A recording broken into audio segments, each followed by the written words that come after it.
Hey, good morning, everybody. It's Valerie Ling, clinical psychologist here. Just going live with you because I had a thought in my head. Don't mind the brand advertising. It was the only hat I could find to put on. I'm just about to go out for a run this morning, and I thought I would talk to you about what it means to me to exercise. So this winter has been a struggle. I think I've had 5 or 6 colds already, and I have found that whatever plans I had put into place for my exercise has really not come to fruition because of the wisdom of making sure that I don't actually get worse and I get sick even more.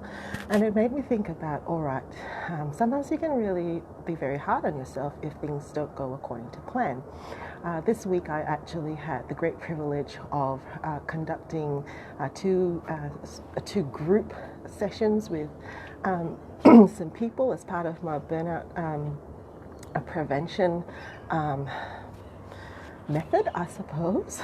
We had two group sessions, and I was talking to them about the myth of work-life balance. Now, that's a bit provocative. Why would I call it a myth?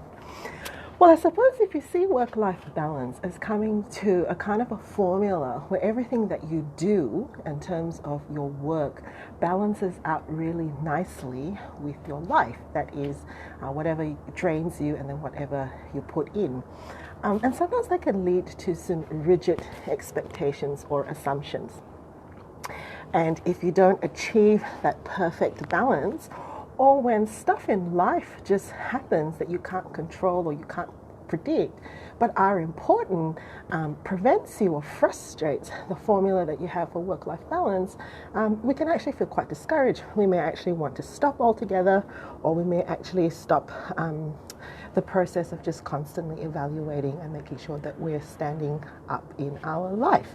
So work-life balance to me, depending on how you see it, can be somewhat of an unhelpful way of looking at being resilient. Instead, I prefer to think about balance like being on a skateboard. So imagine if life is about us being on a skateboard, going through windy turns and going through pebbly paths. Sometimes the terrain will be flat, sometimes the terrain will be hilly, sometimes we're going to fall off our skateboard, sometimes we're going to have to get back up again. So if life is more like juggling a skateboard, then we're constantly kind of, balancing on that skateboard. It's kind of wobbly, it's a little bit wobbly, it's a little bit awkward. But the thing is, you're in tune with your body and you're in tune with your skateboard, and you're assessing and evaluating what the terrain is like at that point in time so that you can continue to stay upright, you can continue to be on balance on your skateboard. And even if you fall down, even if you fall off the skateboard, part of that process is figuring out, okay, what just happened there? Was it a case of my balance? Was it a case of knowing the terrain a little bit better? And even if you've got the most fandangly skateboard, so to me, skateboard is like the resources and the problem solving that we use, right, to get us to where we need to go. So even if you have the best fandangly skateboard, but if you don't have your body in a particular condition that can stand up, and if you actually don't know your own body, if you don't know your own sense of balance, your core abilities, where your strengths are, where your limitations are, that skateboard's no use to you anyway. It's just going to be there. It's just going to be doing nothing, going nowhere. So that ability to put your body together on the skateboard and wobble your way through your path is optimal, right? Is what we want. And sometimes the ride's going to be enjoyable. Hopefully, a lot of the times it's going to be enjoyable.